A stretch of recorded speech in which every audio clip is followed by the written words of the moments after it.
Good morning friend. मी doctor Rekha Chaudhari आणि आज माझ्यासोबत पॅनलिस्ट आहेत आणि जे आज आपल्याला प्रेझेंटेशन दाखवणार आहेत हर्षदा टक्के. आणि त्यांच्या सोबतच आम्ही बाकी ज्या पॅनलिस्ट इकडे ह्या प्लॅटफॉर्मवर आहेत.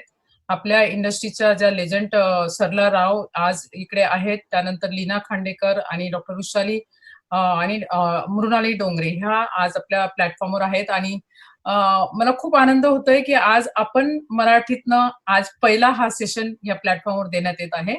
आणि तुम्ही बघाल इकडे की Indian professional beauty and wellness alliance असं काहीतरी लिहिलेलं आपल्याला दिसतंय. ते म्हणजे याचा अर्थ हा आहे की हा प्रोफेशनल जो ब्युटी आणि वेलनेस अलायन्स याचा इंडस्ट्रीचा हा प्लॅटफॉर्म आहे. या प्लॅटफॉर्मवर सगळ्याकडनं सगळे इंडस्ट्रीचे एक्सपर्ट्स या प्लॅटफॉर्मवर घेण्यात आले आहेत. आणि हे सगळे लीडर्स किंवा जे लेजंड आहेत किंवा जे स्किल एक्सपर्ट आहेत आणि जे टेक्निकली कामं करतायत अशा सगळ्यांनी मिळून आज आपल्या पुढे हे जे एक टॉपिक आणलाय. आणि ह्या टॉपिक हा खूप महत्वाचा आहे कारण इंटरनॅशनल मार्केटला आम्ही कामं करतोय. आणि मी जेव्हा कामं करते तर मी बघते की इंडियाला आपल्याकडे जे हायजीनचा दृष्टिकोन आपल्याकडे बघण्याचा आहे तो खूप वेगळा आहे. म्हणजे आपल्याला म्हटलं जातं की आपण डम्पिंग ग्राउंड आहोत, काही पण टाकलं तरी आपल्याला आपण ऍक्सेप्ट करतो किंवा आपल्याला हायजीनचं खूप आपलं म्हणजे लो लेवलचं हायजीनचं आपल्याकडे गायडन्स किंवा आपलं नॉलेज आहे अशा पद्धतीने म्हटलं जातं. ते आतापर्यंत ठीक होतं की आपण ते ऍक्सेप्ट करून घ्यायचो कारण ते जीवाशी यायचं नाही. ते कधी आपल्या आपल्या जीवाशी आलं नव्हतं म्हणून आपण ते सगळे ऍक्सेप्ट करत होतो. पण आज हा जो प्रश्न आहे हा जीवनाचा आणि मृत्यूचा प्रश्न आहे. आणि याच्यामध्ये आज जे महत्वाचा जो टॉपिक हा आपल्या पुढे मांडण्यात येत आहे, hygiene for the industry, for the on safety, for the security and for the wellbeing. ह्या 3 गोष्टींना लक्षात घेऊन हा प्लॅटफॉर्म तयार करण्यात आलेला आहे. आणि ह्या प्लॅटफॉर्म मध्ये हे जे काही कोणाला आपल्याला इन्फॉर्मेशन येणार आहे ही इन्फॉर्मेशन सगळ्यांनी मिळून जे रेग्युलर जे प्रॉब्लेम्स आलेले आहेत आतापर्यंत ते घेऊन आणि beauty and wellness sector skill काउन्सिलच्या बेसवर आम्ही सगळ्यांनी सेकंड व्हर्जनची ही जी स्लाइड आपल्याला येणार आहे किंवा आपलं जे गाईडलाईन तुमच्या पुढे येणार आहे हे सेकंड व्हर्जनचं गाईडलाईन जे आहे हे इंडस्ट्री लिडर्सने एकत्र येऊन त्याला तयार केलेलं आहे. आणि ही जी गाईडलाईन तुम्हाला दाखवण्यात येणार आहे हे तुमच्या सलूनसाठी आहे किंवा तुमच्या स्वतःच्या ओन ऑर्गनायझेशनसाठी आहे, जिथे तुम्ही काम करताय त्याच्यासाठी आहे किंवा तुमच्या कस्टमरसाठी, सगळ्यांसाठी ही गाईडलाईन आहे. आणि ही गाईडलाईन आज जे आम्ही दाखवतो आहोत या प्लॅटफॉर्मवर हे केवळ याच्यासाठी की तुम्ही हे आमच्याकडनं शिका आणि हे शिकल्यानंतर पुढे तुम्ही तुमच्या ट्रेनरच्या माध्यमातून हाच गाईडलाईनला तुम्हाला पुढच्या लोकांना शिकवायचं आहे. याच्यासाठी आम्ही व्हॉलेंटियर्स ट्रेनर्स बघत आहोत, शोधतो आहोत किंवा इन्व्हाइट करतो. तर ज्यांना कुणाला यायचं असेल ह्या प्लॅटफॉर्मवर यू आर वेलकम. कारण हा प्लॅटफॉर्म इंडिव्हिज्युअल कुणालाच आम्ही बंधनं देत नाहीये. ज्यालाही यायचं असेल either you have the background, तुमचं बॅकग्राऊंड जरी हेअरचं असेल किंवा तुमचं स्किनचं असेल किंवा तुम्ही टेक्निकल नसाल पण तुम्हाला मॅनेजमेंटचं स्किल असेल किंवा तुम्हाला सलूनमध्ये काम करण्याचे स्किल असेल आणि तुम्ही छान बोलू शकता. छान याचा अर्थ कसा, हे प्रेझेंटेशनच्या माध्यमातून तुम्हाला एक्स्ट्रा काही वर्डिंग्स वापरायचे नाहीयेत. जे काही प्रेझेंट करायचंय हे जे आम्ही प्रेझेंटेशन आपल्याला देणार आहोत याच्याच माध्यमातून तुम्हाला पुढे शिकवायचंय. कारण काय आहे की आपल्याला कमीत कमी आता 20 लाख लोक आपल्याला ट्रेन करायचे आहेत. आणि 20 लाख लोक जेव्हा आपण ट्रेन करतो आहोत त्या पिरियडला आपल्याला का करतो आहोत त्याचं मागचं कारण सांगते. कारण आपली इंडस्ट्री ओपन करायला माझ्यापासून तर माझ्यासारखे सगळे असे जे मोठे मोठे आपले दिग्गज आहेत या इंडस्ट्रीतले, मी त्यांना सगळ्यांना आम्ही एकत्र घेऊन ही इंडस्ट्री एकत्र ओपन केली आहे. तुम्ही ती वाचलेच असाल न्यूजपेपर किंवा बऱ्याच ठिकाणी ते पब्लिश झालं होतं मराठीत देखील. तर ही इंडस्ट्री जेव्हा ओपन केली त्यानंतर चॅलेंजेस काय आलेले आहेत आपल्याला ते सांगते. कारण गव्हर्नमेंटला आम्हाला लिहून द्यावं लागलं आहे की आम्ही आमचा सगळा जो वर्कफोर्स आहे म्हणजे तो आमचा स्किल वर्कफोर्स म्हणजे हेअर आर्टिस्ट असेल किंवा नेल आर्टिस्ट असेल किंवा पेडिक्युरिस्ट असेल, मेनिक्युरिस्ट असेल, इवन दो आपल्या सलून मध्ये जो हेल्पर असेल त्याच्यापासून आम्ही सगळ्यांना ही हायजीनची गाईडलाईन आहे हे आम्ही ट्रेन करणार आहोत. हे आम्ही सगळ्यांना सांगितलंय आणि हे गव्हर्नमेंटला सांगितलंय. म्हणून आपण ऍज अ इंडस्ट्री पार्ट आपला ही रिस्पॉन्सिबिलिटी बनते की आपल्याला हे आता पुढे हे नॉलेज स्प्रेड करायचंय. का? कारण की आम्ही ऍज अ लेजंड किंवा आम्ही as a expert, as a leaders आम्ही आमचा वेळ इंडस्ट्रीला देत आहोत आणि आम्ही कमीत कमी 5 ते 6 तास सगळेजण कामं करतायत आणि हे सगळं एक्सपर्टीजच्या माध्यमातून तुमच्यापर्यंत हा प्लॅटफॉर्म तयार करण्यात आलेला आहे, ज्याच्या माध्यमातून ही गाईडलाईन तुमच्या पुढे येते. तर जेव्हा इंडस्ट्रीचे लीडर्स किंवा इंडस्ट्रीचे लेजंड, आता तुम्ही सरला राव यांना पहिल्यांदाच आता बघत असाल बऱ्याच वर्षानंतर, असे बरेच लोक आहेत ते कधी प्लॅटफॉर्मवर जात नव्हते, पण आता इंडस्ट्रीला सपोर्ट करण्यासाठी हे लोक सगळेजण आलेले आहेत. कारण आता जीवना मरणाचा प्रश्न सगळ्यांचा आपल्या इंडस्ट्रीचा आलेला आहे. म्हणून तुम्ही लक्षात घ्या की कळकळीने आम्ही हे का सांगतो आहोत, की कारण हे सगळे लोक जेव्हा एकत्र येतात काही उद्दिष्टाने, आणि तो उद्दिष्ट म्हणजेच अलायन्स, की एखाद्या स्पेसिफिक मोहीमसाठी आम्ही सगळेजण एकत्र आलो आहोत. अलायन्सचा अर्थ तो असतो की सगळेजण एकत्र येऊन एका विशिष्ट याला कामं करणं. आणि आज आम्ही जे काम करत आहोत ते फक्त आणि फक्त हायजीन आणि सेफ्टी गाईडलाईनवर आम्ही काम करणार आहोत आणि करत आहोत. आता तुमचं रिस्पॉन्सिबिलिटी ऍज अ ट्रेनर म्हणून तुम्ही जेव्हा इकडे येतात, तर तुम्हाला ऍटलिस्ट मिनिमम 3 वेळेस या ज्या वेबिनार्स आम्ही देत आहोत एका विषयाचं तुम्हाला अटेंड करावं लागतील, जेणेकरून तुम्ही जेव्हा ही नॉलेज पुढे पास कराल तर ती नॉलेज तुम्ही जसं आपण चायनीज विस्परची स्टोरी ऐकतो की एक गोष्ट एकापासून तर खालच्या लेवल पर्यंत जाता जाता ती कन्वर्ट होऊन दुसरीचकडे होत जाते.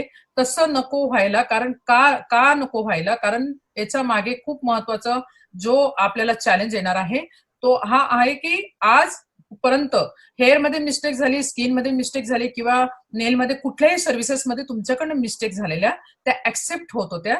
कारण कस्टमरला तुम्ही माफी मागत होता, तुम्ही त्यांना काहीतरी पॅकेजेस एक्स्ट्रा देत होतात किंवा त्यांना काहीतरी गिफ्टिंग देत होतात आणि तो प्रॉब्लेम तिथल्या तिथं थांबत होता. पण आज काय होणार आहे की यातनं एखाद्या वेळेस एखाद्या आउटलेट मधून काही चुका घडल्यात, त्यातनं जर तो कोरोना व्हायरस सगळीकडे स्प्रेड झाला आणि त्यानंतर आपल्या इंडस्ट्रीचं नाव जर न्यूजपेपरला यायला लागली, तर आपल्याला त्याच वेळेस सगळं म्हणजे पूर्ण इंडियातनं आपल्याला सगळी इंडस्ट्री शटडाऊन करावं लागणार आहे. आणि हे शटडाऊन आपण नाही करणार, हे गव्हर्नमेंट बॉडी करणार आहे. म्हणून सगळ्यांना विनंती करते की प्रत्येकाने आपलं रिस्पॉन्सिबिलिटी घेऊन, याच्यामध्ये माझ्या शेजारचा माझा कॉम्पिटिटर किंवा माझा समोरचा माझा कॉम्पिटिटर हे सगळं सोडून द्यावं लागणार आहे तुम्हाला.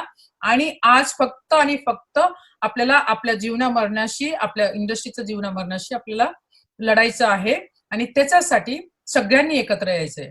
हीच मी सगळ्यांना विनंती करते. आणि आजच्या ज्या आपल्या हर्षदा टक्के ज्या आहेत त्या वेल नोन पर्सनॅलिटी आहेत, त्या देखील बऱ्याच वर्षापासून काम करतायत इंडस्ट्रीमध्ये आणि त्यांच्यासोबत या प्लॅटफॉर्मवर जे आलेले आहेत सगळेच हे वेल नोन पर्सनॅलिटी आहेत ज्यांनी आतापर्यंत काम केलेलं आहे बरंचसं इंडस्ट्रीसाठी. आम्ही आज देतोय इंडस्ट्रीसाठी, तुम्ही देखील ते ऍक्सेप्ट करा, तुम्ही देखील पुढे ते द्या, हे खूप महत्वाचं आहे. तर हर्षदा टक्के आज आपल्याला प्रेझेंटेशन सुरू करतील. Harshada, please I invite you to start your presentation. Thank you so much Rekha, thank you so much. नमस्कार सगळ्यांना माझ्याकडून, warm welcome and very good morning. Rekha मॅडमनी खूप सुंदर सुरुवात करून दिली आहे. त्यांनी मुळात IPBWAचं का फॉर्मेशन केलं, का सगळेजण एकत्र आले, त्याचंही चांगलं एक शॉर्ट मध्ये तुम्हाला माहिती दिली आणि क्वाईट मोटिवेशनल असं त्यांनी तुम्हाला सांगितलं की ह्याच्या पुढचे आपले धोके काय असणार आहे, त्या इंडस्ट्रीमध्ये आपल्याला काम करताना काय काळजी घ्यायला पाहिजे. आणि मला असं स्वतःला नेहमी वाटतं की मी एक कॉस्मेटॉलॉजिस्ट आहे, म्हणजे हेअर ड्रेसिंग मी करते, मेकअप मी करते, हेअरस्टायलिंग करते, पण स्टील बाय हार्ट मी कॉस्मेटॉलॉजिस्ट आहे. सो मला असं नेहमी वाटतं की स्किन मध्ये काम करणं इज द टफेस्ट टास्क, की तुम्ही एका बॉडीच्या लाईव्ह पार्ट वरती काम करत असता आणि तो पार्ट सगळं ऍक्सेप्ट करत असतो जे तुम्ही काम करत असता. सो त्या बाबतीत खूप केअरफुल, प्रत्येकाने काळजीपूर्वक काम असं सुद्धा करायला हवं. आणि मला गॅरंटी आज जेवढे इथे मेंबर्स आहेत त्यातले मोस्ट ऑफ देम हे करतच असतील, गॅरंटीड. पण आपण जे काही आतापर्यंत काळजी घेत होतो किंवा जे स्वच्छतेचे नियम पाळत होतो, तर त्याच्यात थोडंसं अजून 5 पावलं पुढे जायचंय आणि काम करायचंय. सो एका लेवल पर्यंत आपण आहोत आणि आता आपल्याला पुढची लेवल गाठायची असं आपण समजूया. सो आपले हायजीन रूल्स, आपली सेफ्टी, आपलं हेल्थ, ह्या सगळ्यामध्ये आपण आता अपग्रेडेशन करणार आहोत. सो ते कसं करायचं आहे, त्याच्याशी कसं लढायचं आहे, त्याच्या संदर्भातली PPT आहे. सो लेट स्टार्ट विथ, आपण पहिल्या ह्याच्या बरोबर सुरू करूया. आधी तर आपण सगळेजण जाणतो की डिसेंबरच्या आसपास COVID-19 साथीने सुरुवात केली, चायनामधून थोडासा धुमाकूळ घालायला. आणि मग आता तर आपण 2020 म्हणजे 2020 मध्ये आहोत आणि काय अवस्था आहे आपण बघतोय. 190 देशांमध्ये हा रोग पसरलेला आहे आणि भारतामध्येही आपण एकदम तळहातावर शीर घेऊन म्हणतात तसे लढतो आहोत या रोगाबरोबर. पण ह्याच्याबरोबर आपली अर्थव्यवस्था म्हणजे इकॉनॉमी म्हणा किंवा लाईफस्टाईल म्हणा, दोन्ही हलून गेल्या. आतापर्यंत आपण जे करत होतो आपल्या इकॉनॉमीला एक प्रकारची खीळ बसली आहे, ब्रेक लागलेला आहे आणि लाईफस्टाईल जी आहे ती 360 अंशात बदललेली आहे. 360 डिग्री चेंज झालेला आहे आपल्या लाईफस्टाईलमध्ये. सो काही गोष्टींना आपल्याला आता आपल्या लाईफमध्ये इन्क्लूड करायला हवं, काहींना काढून टाकायला हवं. सो ते आपण कसं करणार आहोत ते आपल्याला बघायचंय. पण त्याआधी थोडंसं आपण आपल्या इंडस्ट्रीबद्दल जाणून घेऊया की ही जी आपली, ज्याला आपण आता ह्याच्या पुढे PBI म्हणणार आहोत, म्हणजे professional beauty and wellness industry आपण म्हणूया त्याला, की ही जी इंडस्ट्री आहे ह्याच्यामध्ये आपण हेअर ड्रेसिंग आहे, नेल स्पाज आहेत, बॉडी स्पा किंवा फुल स्पाज आहेत, फिटनेस सेंटर्स आहेत, सलॉन्स आहेत, पार्लर्स आहेत आणि ह्याच्यामध्ये कमीत कमी 20 लाख लोक कामं करत आहेत. ही रजिस्टर्ड डेटाबेस आपण म्हणूया, की अनऑर्गनाइज लोक किती आहेत आपल्याला माहिती पण नाही. होम सर्व्हिस वाले आहेत, फ्रीलान्सिंग वाले आहेत. सो एक पूर्णपणे एक राऊंड इंडस्ट्री आहे आणि ह्या लॉकडाऊनमुळे ह्यातल्या प्रत्येकाच्या आयुष्यावर परिणाम झालाय. कारण सगळे स्पा बंद आहेत, सगळे सेंटर्स बंद आहेत, फ्रीलान्सिंग बंद आहेत, होम सर्व्हिसेस बंद आहेत. सो कोणीच असा नाहीये जो पैसे कमवत आहे या आत्ताच्या काळामध्ये, गेले 22 मार्च पासून म्हणूया आपण. तर हा जो परिणाम झालाय आपल्यावरती, तो जर का कमी करायचा असेल तर आपले बिझनेस सुरू व्हायला पाहिजे. आणि जेव्हा आपले बिझनेस सुरू व्हायला पाहिजे तर आपल्याला काही गोष्टींची काळजी घेतली तर ते आपल्या प्रोफेशनमध्ये किंवा आपल्या व्यवसायात जे एक कंटिन्युइटी होती, जे इन्कम होतं, जे रेप्युटेशन होतं, ते कायम राहील. आणि हे कायम राहण्यासाठी मग सगळ्यांना एकत्र येण्याची गरज आहे. So Indian beauty and wellness hygiene organisation, म्हणजे आता जसं रेखा मॅडमनी सांगितलं की हा जो ग्रुप बनलाय हा बनलाच आहे हायजीन आणि हेल्थ सेफ्टीसाठी. ह्यांचा मेन जो अजेंडा आहे, मेन जो डेटा आहे तो हाच आहे की हायजीन आणि हेल्थ अँड सेफ्टी ह्याच्यावर काम करायचं. आता हायजीन आणि हेल्थ अँड सेफ्टी हे दोघांसाठी आहे, काम करणाऱ्यासाठी आणि काम करून घेणाऱ्यासाठी, म्हणजे ऑपरेटर आणि कस्टमर या दोघांसाठी हे काम करायचंय आणि त्या दोघांच्या सुरक्षेसाठी ही संस्था काम करणार आहे ह्याच्या. सो आता आपण पहिलं बघून घेऊया की मुळात काय रिस्क आहे. की जसं मी म्हटलं की आपलं जे काम आहे, एक ब्युटिशियन घ्या, हेअर ड्रेसर घ्या, नेल थेरपिस्ट घ्या, स्पा थेरपिस्ट घ्या, कोणीही घ्या तुम्ही या प्रोफेशनमध्ये, हा प्रत्येक जण डॉक्टर सारखा क्लोज कॉन्टॅक्ट मध्ये काम करतो. मला असं वाटतं की कोणी याला म्हणजे नाकारणार नाही या गोष्टीला, की जेवढे डॉक्टर किंवा डेंटिस्ट क्लायंटच्या जवळ असतात तेवढेच आपणही असतो आणि ओनली प्रोफेशन, बाकी कोणीही त्याच्यामध्ये एवढं क्लोज कॉन्टॅक्ट किंवा स्किन कॉन्टॅक्ट मध्ये नसते. आणि त्याच्यामुळे आपण असेही आपल्या इंडस्ट्रीने काही गोष्टी फेस केलेल्या आहेत. म्हणजे जेव्हा HIV आला, एड्स आलं, त्यावेळेला सुद्धा या इंडस्ट्रीवरती इफेक्ट झाला होता. आत्ता एवढा नाही, अगदी सलून बंद नाही झाले, पण लोकांच्या मनात शंका निर्माण झाली की माझ्यासाठी वेगळी ब्लेड वापरतील ना, वेगळे चांगले स्वच्छ स्टेरिलाइज्ड ब्लॅक हेड रिमूव्हर्स वापरतील ना, so what ever the pricking movement ज्याच्यामधून रक्त येऊ शकेल त्यासाठी लोकांनी काळजी घ्यायला सुरुवात केली आणि विदिन अ डे इंडस्ट्री बदलून गेली. त्यांनी स्टेरिलायझेशनचे नवीन ब्लेड्स वापरणं वगैरे अनेक नियम एका दिवसात लागू केले. हेपॅटायटिस B आणि C अगेन सी आपला कायम काम करताना रक्ताशी संबंध येतो, त्यामुळे रक्तामुळे जे रोग होऊ शकतात त्याच्यातून आपल्याला काळजी घ्यायला लागते. Bacterial infection, yes, because we do pedicures, we do manicures, त्याच्यातून बरेच वेळा क्युटिकल कट करताना किंवा क्लायंट्स घेऊन येतात हे इन्फेक्शन. जसं बॅक्टेरियाज आहे, स्टॅफिलोकोकस किंवा स्ट्रॅप्टोकोकस, ह्याच्यासारखे जे बॅक्टेरियाज आहेत ते क्लायंट्स बरेच वेळा त्यांच्याबरोबर घेऊन येतात. So we have to pay attention. आणि आपण आजपर्यंत जेवढ्या परीक्षा दिल्या, सर्टिफिकेशन दिले, त्याच्यात आपण हे शिकत आलो. नेल फंगस किंवा ॲथलीट फूड किंवा केमिकल पिलिंगचा अयोग्य आणि अतिवापर, I will add into your की अतिवापर, ह्याने सुद्धा स्किन डॅमेज करून अनेक वेळा आपल्याकडे क्लायंट्स येतात. दुसऱ्या सलॉन्स मध्ये जाऊन ते त्यांनी त्या क्लिनिक्स मधून करून घेतलेले असतात. So we have to take care of it. So जेव्हा ही काळजी घेत असतो त्यावेळेला स्वच्छता, हायजीन आणि सॅनिटेशन हे खूप महत्वाचं आहे. सो हे करत असताना काय काय आपण कारण आता जसं आपण जागरूक झालोय ना, तसं लोकही जागरूक झाले. दर 5 मिनिटाला टेलिव्हिजनवर ऍड्स येतात, दर 5 मिनिटाला व्हॉट्सअपवर एक मेसेज येतो. सो ज्याच्यातून तुम्हाला हायजीन वरती काहीतरी अपडेशन असतं, स्वच्छतेचे नियम असतात, कशी काळजी घ्यायची माहिती असते. सो लोक सुद्धा आता जागरूक झाली आहेत, आपण ते जागरूक झालेलोच आहोत. सो हे आपण दोन्ही कडून हे कसं रोखू शकू, या रोगाचा प्रादुर्भाव कसा रोखू शकू, ते समजून घेणं फार महत्वाचं आहे. कारण जसं रेखा मॅडम म्हणाल्या की एकाची रॉंग चुकीची हालचाल की अख्खी इंडस्ट्री त्यामुळे बंद होऊ शकते, की लोक लगेच म्हणू शकतात की हे सलॉन मधून झालं.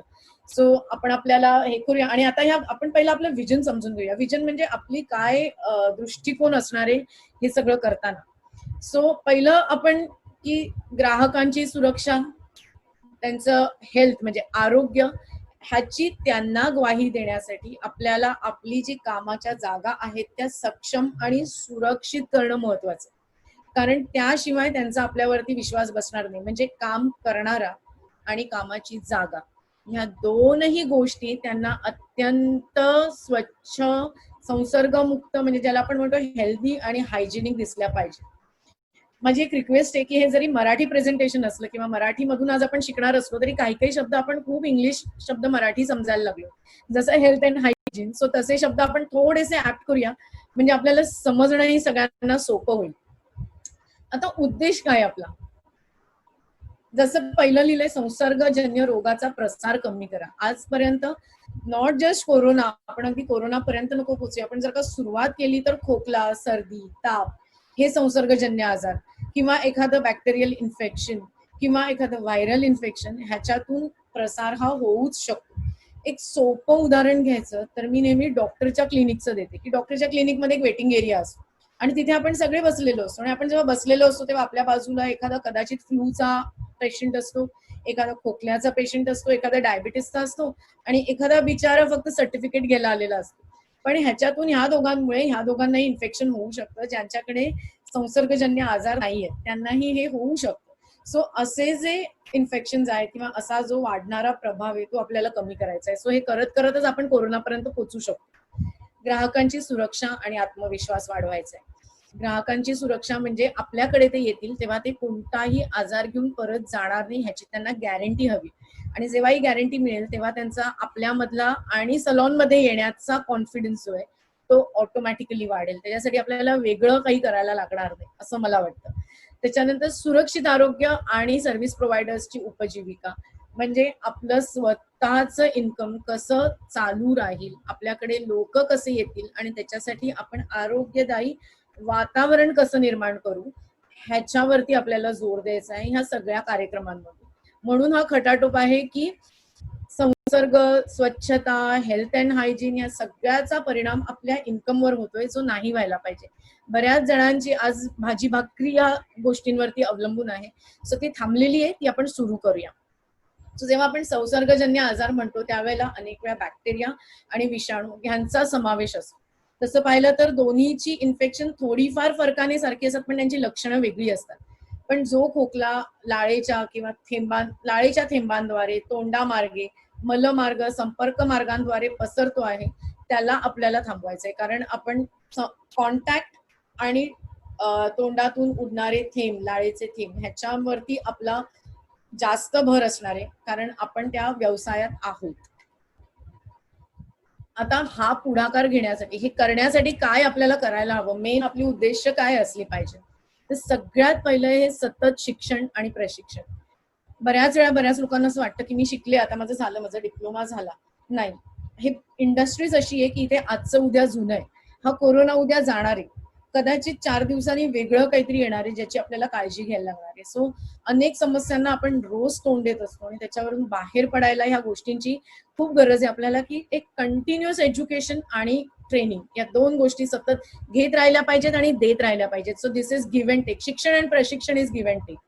त्याच्यानंतर आपल्या कामाच्या जागेची सुरक्षा, त्याच्यासाठी लागणारी सर्टिफिकेट्स आणि तत्व म्हणजे एक गाईडलाईन्स, या आपल्याकडे असल्याच पाहिजेत आणि त्या आपण मांडल्या पाहिजेत, लोकांपर्यंत पोहोचल्या पाहिजेत की मी ह्या तत्वांवर काम करते, ह्याची ही सर्टिफिकेट्स माझ्याकडे आहेत. कारण काहीतरी पुरावा लागतो, मग लोक ते सर्टिफिकेट बघतात आणि विश्वास ठेवतात, म्हणून सर्टिफिकेट आपल्याला हवं. आणि आपली जागा जी त्यांना विश्वास देईल की हा ही स्वच्छ आहे, संसर्गमुक्त आहे, तर मी इथे जायला पाहिजे. आणि हे सगळं करण्यासाठी मॅक्झिमम लोकांपर्यंत पोहोचणं गरजेचं आहे आपल्याला, की जर का आपण लोकांपर्यंत पोहोचूच शकलो नाही तर जे आपण एवढा खटाटोप करतोय तो सगळा फुकट जाईल. I think everyone is with me आणि ऐकताय, कारण मला कोणी दिसत नाहीये. ओके.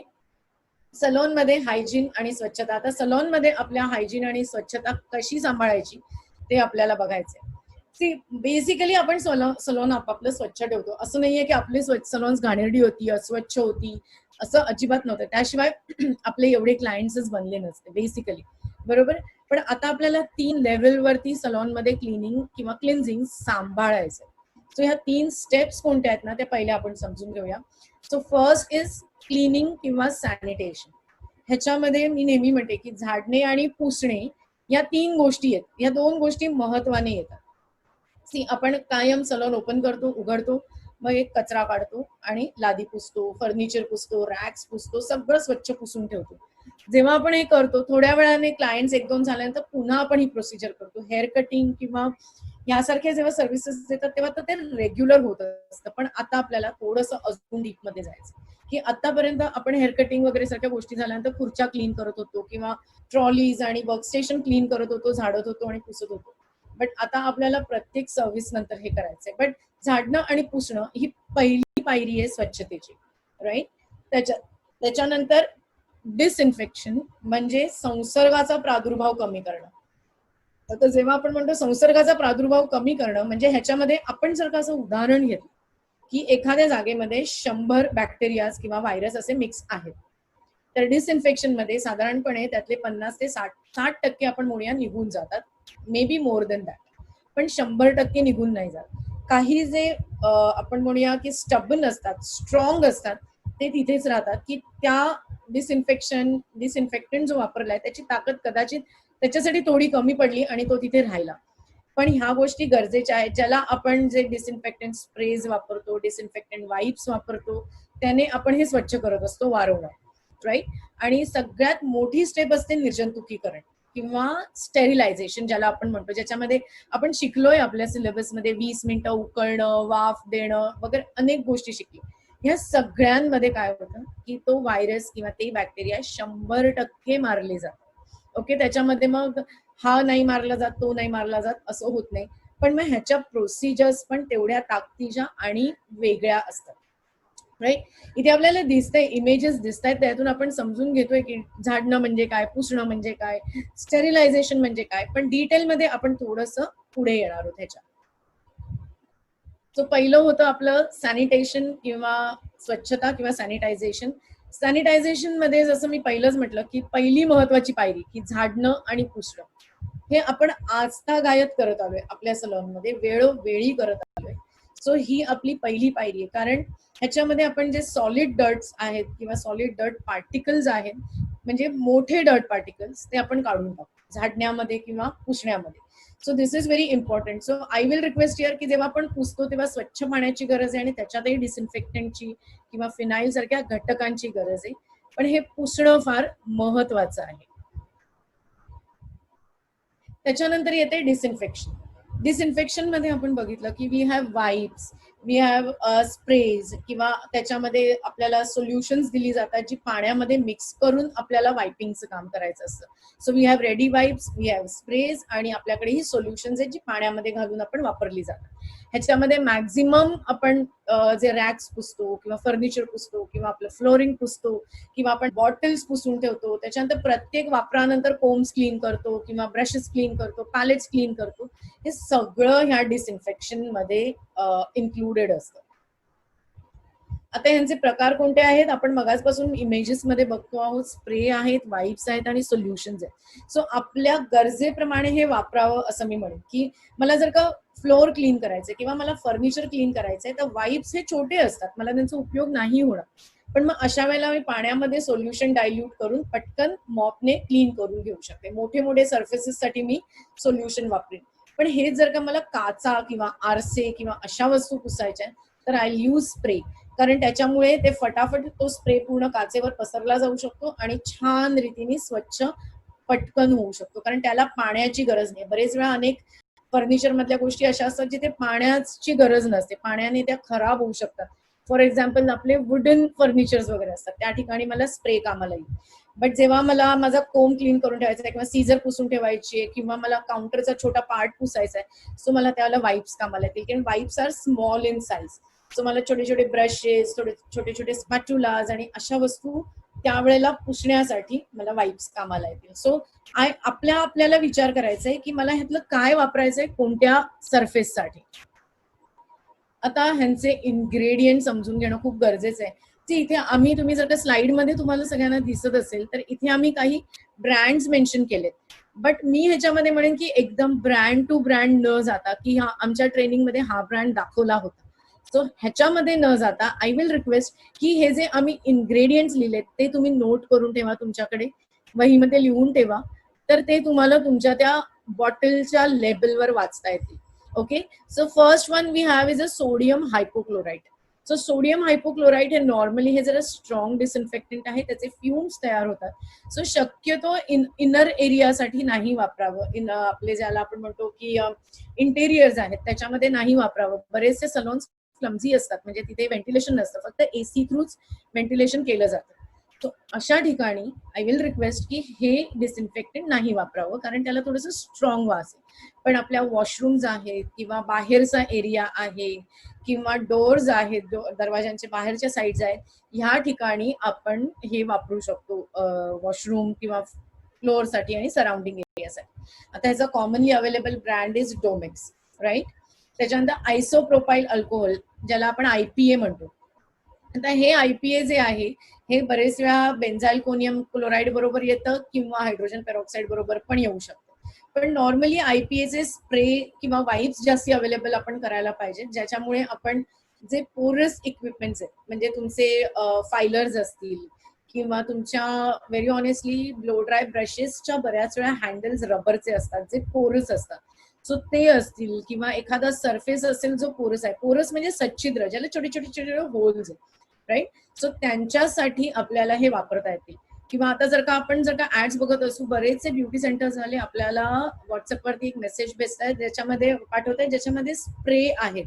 सो अशा ह्याच्यामध्ये सुद्धा हे सोल्युशन्स आपल्याला वापरता येऊ शकतात. आता इझिली अवेलेबल ब्रँड नाव दिला इथे पीसेफ, बट या ब्रँड्स पर्यंत मी थोडं नंतर येणार आहे.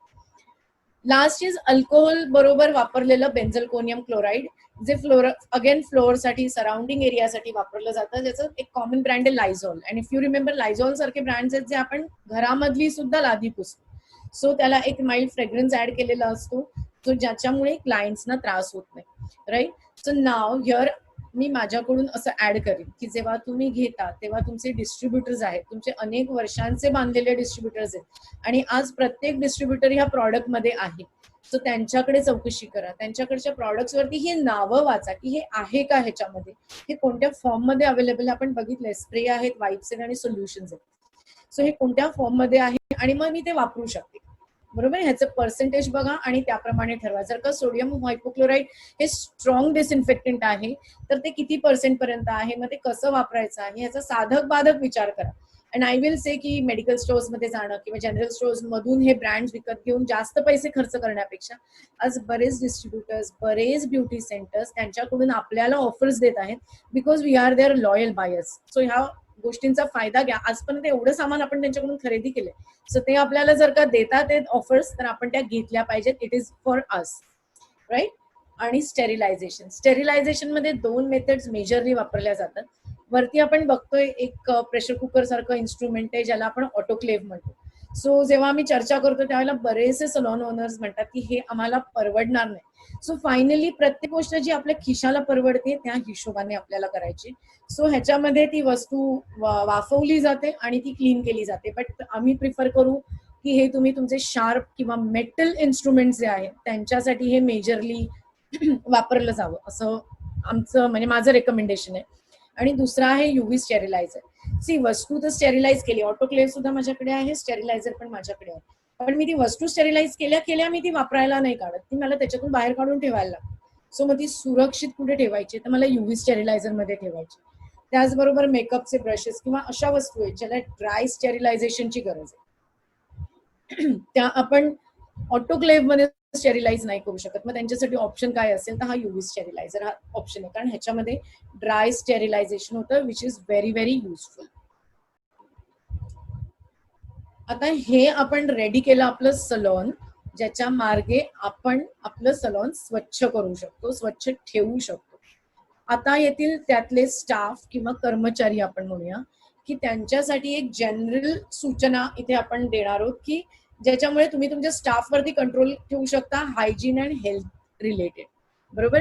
सो आता सोशल डिस्टन्सिंगचे नॉर्म्स तर रोज गव्हर्नमेंट देत आहे तुम्हाला, सांगताय तुम्हाला. सो त्याप्रमाणे आपल्याला आपले स्टाफ आपण ठेवायचं आहे की तिथे तुमच्या आपल्या एरियामध्ये काय रूल आहे, किती पर्सेंट कपॅसिटीवर आपण आपली कामाची जागा चालवू शकतो, त्याप्रमाणे आपल्याला कर्मचारी, माझे 8 आहेत तर 8च्या 8 लोक येतील, आत्ताच्या तारखेला पॉसिबल नाहीये. मग 8च्या 8 लोकांना एम्प्लॉय करण्यासाठी आपण कदाचित त्यांना शिफ्ट लावू शकतो किंवा दिवसांप्रमाणे काम देऊ शकतो. प्रत्येकाने आपापलं ठरवायचे की आपण हे कसं करू शकतो. हे सगळं आपल्याला सोशल डिस्टन्सिंग आणि जे गव्हर्नमेंटचे रूल्स अँड नॉर्म्स देतील त्याप्रमाणे. बरेच वेळा असं होईल की क्लायंट्सची संख्या कमी असेल किंवा त्यांचे स्टाफची संख्या कमी असते, अशा वेळेला थोडासा कामामध्ये सुद्धा अनुत्साह असतो की अरे यार कमी लोक आहेत, कमी क्लायंट्स येत आहेत, कंटाळा येतोय. तर असं न होता we have to motivate them की कसं ते काम करू शकेल. ह्याच्यासाठी आपल्याला काही कार्यक्रम राबवायला लागतील, थोड्या ऍक्टिव्हिटी करायला लागतील, बट देन त्यांना सतत आपल्याला हे करायला हवं, प्रोत्साहित करायला हवं काम करण्यासाठी, राईट. त्याच्यानंतर त्यांना प्रवेश करताना, ह्याच्या अगोदर बऱ्याच कंपनीजमध्ये किंवा बऱ्याच ऑर्गनायझेशन मध्ये मी बघितलं होतं की ते जेव्हा येतात तेव्हा त्यांचं पूर्ण चेकिंग होतं, बॉडी चेकिंग म्हणा किंवा पर्स चेक वगैरे इत्यादी इत्यादी, आणि आल्यानंतर बँडबॉक्स मध्ये त्यांचे युनिफॉर्म्स असतात ते चेंज करतात, राईट. पण आता ह्याच्यामध्ये ऍडिशन असं आहे की प्रत्येकाचं थर्मल स्कॅनिंग किंवा IR थर्मोमीटरने त्यांचं टेम्परेचर तपासलं जायला लागेल, ओके. किंवा आरोग्य सेतू ऍपवरती आपला प्रत्येक स्टाफ मेंबर रजिस्टर आहे आणि एव्हरी डे त्याने तो अपडेट केलेला आहे, ऍप स्वतःचं इव्हॅल्युएशन त्याच्यामध्ये केलेलं आहे. तर आपल्याला खात्री राहील की माझ्याकडे येणारा प्रत्येक स्टाफ हा हेल्दी आहे, राईट. छोट्या छोट्या गोष्टी आहेत, नव्याने ऍड होतात आहेत, सो त्या आपल्याला आता आपल्यात घालून घ्यायला पाहिजे आहे, राईट. आता स्टाफला आपण एंट्री तर दिली आहे, पण आता पुढे काय करायचं, त्यांनी सलॉन मध्ये आल्यानंतर काय करायचं, बरोबर. तर सलॉन मध्ये आल्यानंतर त्यांनी साबण आणि पाण्याने हाताच्या ऐवजी आपण म्हणूया जेवढा ओपन एरिया आहे तो त्यांनी वॉश करणं गरजेचं आहे. फॉर एक्झाम्पल बरेच वेळा हाफ स्लीव्स किंवा स्लीवलेस कपडे असतात किंवा 3/4 स्लीव्स बॉईज असतात, त्यांचे हात फोल्ड केलेले असतात. सो अशा वेळेला जेवढा ओपन एरिया त्या हाताचा आहे तो स्वच्छ धुवावा. आय वुड सजेस्ट मान आहे, म्हणजे गळा आहे, चेहरा आहे, हे स्वच्छ धुतलेच गेले पाहिजे. कारण प्रत्येक सलॉन मध्ये कदाचित शावरची सोय नसेल, ज्यांच्याकडे शावरची सोय आहे they can include that too. पण आपण एकदम छोट्यातल्या छोट्या सलॉनचा विचार करूया की ते काय काय करू शकतात. आणि आपल्याला हे केल्यानंतर स्वतःचे कपडे चेंज करून नवीन वॉश केलेला क्लीन युनिफॉर्म घालायला लागेल, ओके. सो प्रवासातले कपडे आणि सलॉनचे कपडे हे आपल्याकडे 2 सेट असले पाहिजे, बरोबर. त्याच्यानंतर आपला mask, gloves, shower cap, disposable apron, ह्या वस्तू आपण बरेच फोटो बघतोय पीपीजी घातलेले, पर्सनल प्रोटेक्शन गिअर घातलेले कपडे, पण खरंच आपल्याला त्याची गरज नाही. आपल्याला फार ते अनकम्फर्टेबल आहेत काम करण्यासाठी आणि ते 5 ते 6 तास आपण उतरवू शकत नाही. सी फॉर मी नेहमी असं समजते की PPE म्हणजे हे इव्हन आपले मास्क, ग्लव्स, शॉवर कॅप किंवा डिस्पोजेबल ऍप्रन्स म्हणूया आपण, या सगळ्या वस्तूंना रियूज करणं न वापरण्यापेक्षा जास्त डेंजरस आहे. So every time you have to dispose them और you have to change them, बरोबर. ते बदलायचे किंवा फेकून द्यायचे, 2 पैकी एक ऑप्शन आहे आपल्याकडे. सो अशा वेळेला तो PPG किट महाग पण आहे आणि आपल्याला अनकम्फर्टेबल पण आहे आणि व्हेरी ऑनेस्टली मेडिकल फील्डला त्याची जास्त गरज आहे. सो त्यांच्यासाठी आपण ते ठेवूया आणि आपल्यासाठी आपण दुसरं ऑप्शन काढूया. सो हा ऑप्शन आपण इथे दिलेला आहे. आणि हे कसे वापरायचे, कसे डिस्पोज करायचे किंवा कसे रियूज करायचे ह्याचं त्यांना कंपल्सिव्हली ट्रेनिंग द्यायचंय. कारण जर का आपल्याकडे ह्या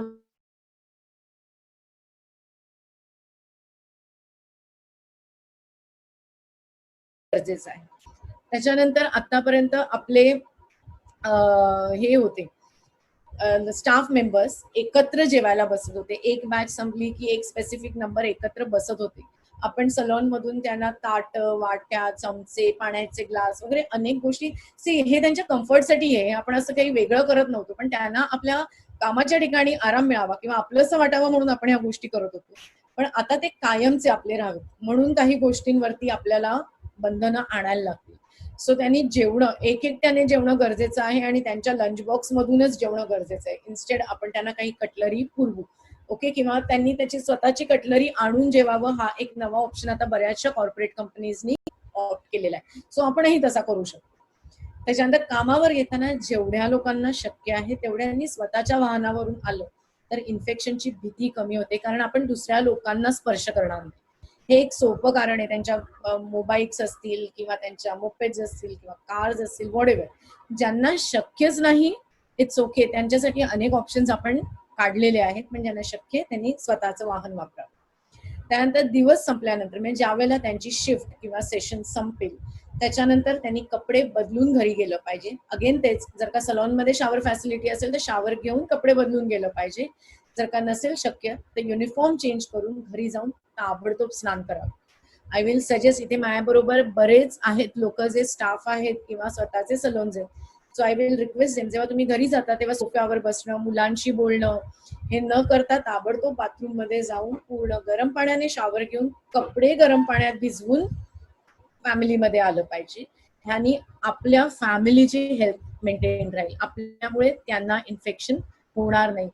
छोट्या छोट्या टिप्स आहेत आणि आता आपली जीवनशैली छोट्या छोट्या रीतींनी बदलायची. आपण आजही घरी गेल्यावर आंघोळ करत होतो, पण आता ती गेल्या गेल्या ताबडतोब करायची. So add this small small things into it. आता ह्या इमेज मध्ये हे हँड वॉशिंग टेक्निक आहे, बरोबर.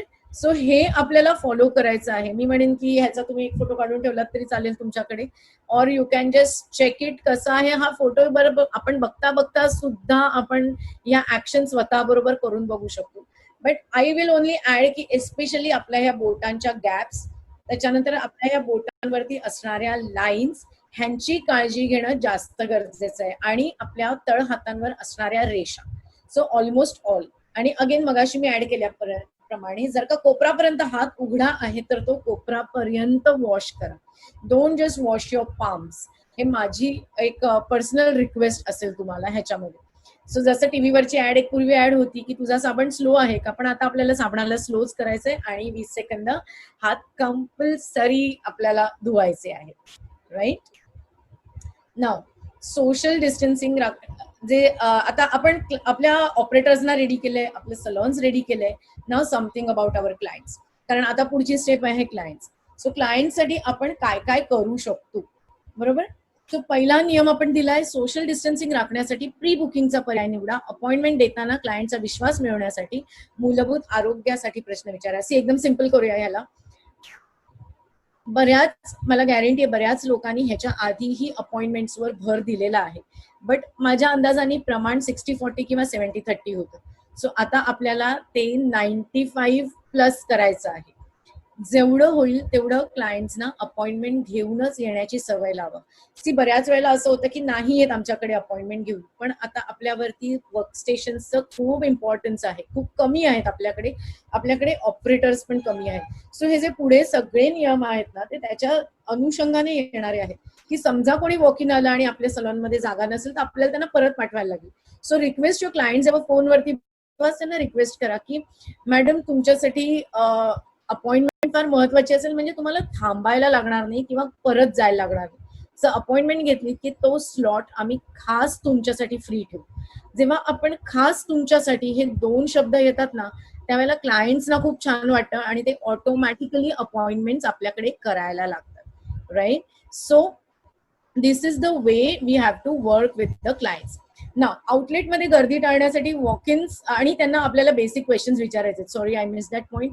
की त्यांना बेसिक क्वेश्चन विचारायचे, त्यांचं टेम्परेचर, ताप सगळं आपल्याला आधी चेक करायचं. ते कुठे गेले नव्हते ना, त्यांनी काही ट्रॅव्हल केलंय का, कारण जरी आता 2 महिने इंडिया लॉकडाऊन मध्ये होता तरी आता फ्लाईट सुरू झालेले आहेत.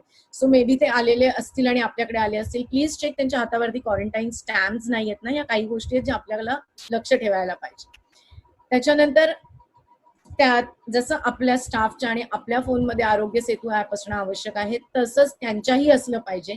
आणि ते सलॉनमध्ये येतील तेव्हा त्यांना ब्लूटूथ चालू असला पाहिजे, म्हणजे आपल्याकडे ते ऍप, त्यांचं अपडेट आपल्याला मिळेल. Right. So Aarogya Setu app खूप महत्वाचा रोल प्ले करणार आहे आणि अपडेशन खूप महत्वाचं आहे ह्याच्यामध्ये. So inform them to update it before coming to the salon. Right. त्याच्यानंतर इन्फ्रारेड थर्मामीटर किंवा थर्मल स्कॅनरचा वापर करून प्रत्येक क्लायंटची तपासणी करा. सलॉनमध्ये नॉर्मल टेम्परेचर असणाऱ्या क्लायंट्सनाच अनुमती द्या, हे खूप महत्वाचं आहे. यायच्या आधी म्हणजे इन्फ्रारेड थर्मामीटरचं चेकअप हे ऍक्च्युली सलॉन डोअरच्या बाहेर झालं पाहिजे आणि मग त्यांना अतिशय नम्रतेने आपण सांगू शकतो की तुमचं टेम्परेचर जास्त असल्यामुळे आम्ही तुम्हाला अलाउ करू शकत नाही. Please come after the proper medication. Right. Reception staff जो आहे त्यांच्यासाठीही काही सूचना आहेत आता, की आतापर्यंत आपण खूप हॉस्पिटॅलिटी आपण त्यांना ऑफर केलेली आहे की त्यांना बसवणं, चहा पाणी विचारणं वगैरे अनेक गोष्टी, त्यांच्यासाठी वाचनासाठी काही न्यूजपेपर्स किंवा मॅगझिन्स ठेवणं वगैरे अनेक गोष्टी. सो आता त्यातलं काय काय आपल्याला कमी करायचंय ते आपण बघूया. की पहिली गोष्ट म्हणजे आपल्याला वेटिंग एरिया काढून टाकायचं आहे की आलेले क्लायंट डायरेक्ट सर्व्हिस स्टेशनला गेले पाहिजे आणि सर्व्हिस स्टेशनवरून डायरेक्ट घरी. So let us get involved into it. बऱ्याच जणांनी आम्हाला विचारलं हे पण की वेटिंग एरिया ते पण आपण तो ठेवलाच नाही तर लोक बसणारच नाही. So that's the only option we have. त्याच्यानंतर जर का लवकर आले असतील तर सलॉनच्या बाहेर थांबायला विनंती करायला लागेल आपल्याला, किंवा जर का ते गाडीने आले असतील तर गाडीमध्ये थांबायची. So that's why appointments are important, की त्यांना थांबायला लागू नये ही आपल्या त्यामागची मोठा उद्देश आहे. म्हणून वेटिंग एरिया नाही आपल्याकडे, म्हणून अपॉइंटमेंट कंपल्सरी आहे. त्याच्यानंतर क्लायंटला विनंती करा की सलून भेटी दरम्यान कुणालाही त्यांच्या बरोबर आणू नये. आपल्याकडे खूप सवय आहे, नॉर्मली यंग मुली वगैरे येतात, त्या मैत्रिणींना घेऊन येतात किंवा बरोबर आई असते, वहिनी असते, कोण ना कोण असतं. सो आता हे अलाव नाही करायचे. आता त्यांना एकट्यानाच यायचंय आणि एकट्यालाच जायचंय. सो हे पहिलं त्यांना नियम करून द्या. आणि लहान मुलांना तर आणायचंच नाहीये, की बरेच वेळा आई बरोबर किंवा वडिलांबरोबर एखादं मूल अकंपनीड असतं, कारण ते बाहेर पडतात, ते येतात सलॉनमध्ये. पण आता हे आपल्याला चालणार नाही, कारण आपल्याला त्यांची काळजी आहे, मुलांची काळजी आहे म्हणून. त्याच्यानंतर क्रॉस इन्फेक्शन होऊ नये याच्यासाठी रिसेप्शन मधून मासिके, मेनू आणि रिडिंग मटेरियल काढा. जेवढे जेवढे कॉन्टॅक्ट पॉइंट्स असतील तेवढे आपल्याला काढायचे, कारण मासिक किंवा मॅगझिन्स किंवा मेन्यू कार्ड्स किंवा रिडिंग मटेरियल मध्ये क्रॉस इन्फेक्शन इनडायरेक्ट टचेसने होतं. याला आपण इनडायरेक्ट इन्फेक्शन म्हणतो. एकाने हात लावलाय त्या वस्तूला दुसऱ्याने हात लावलाय, राईट. आता सलॉनसाठी मार्गदर्शक सेटअप किंवा तुमचा सलॉन सेटअप कसा असला पाहिजे. So latest involve new normal. New normal ही खूप यातली महत्वाची हे आहे, टर्म आहे, जी आपण आता ऍप्ट करतोय.